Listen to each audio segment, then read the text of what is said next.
To flush or not to flush? That is the question. Hello, my name is J.W. Hansen. I'm with Nu-Calgon.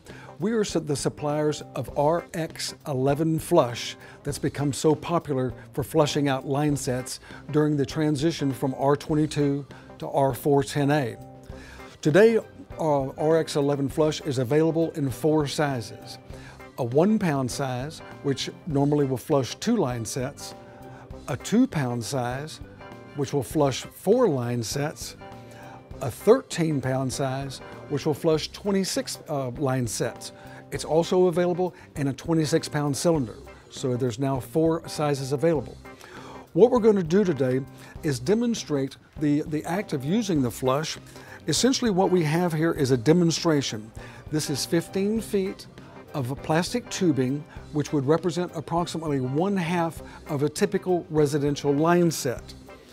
What I'm going to do is introduce some burnt refrigeration oil into the tubing.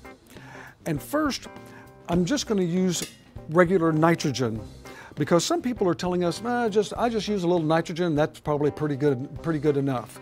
But if you'll notice, with the nitrogen, all you're doing is smearing the oil. You're not actually removing anything.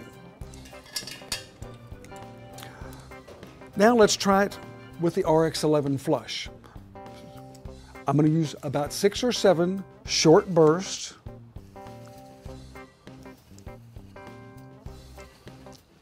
Six, 7, and you can already see that the line set is almost clean just with the flush, but we always want to use a nitrogen purge afterwards. And you can see that the line set is now really clean and ready for the R410A along with the POE oil.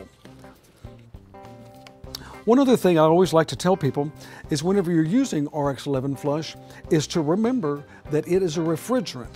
It's actually a combination of 2 DuPont refrigerant. The active ingredient, the solvent, is Vertrel. The propellant is 134A, and both of those are excellent solvents. One little trick with regard to the copper tubing, the exit point where the product is exiting the system, be sure to crimp the copper tubing.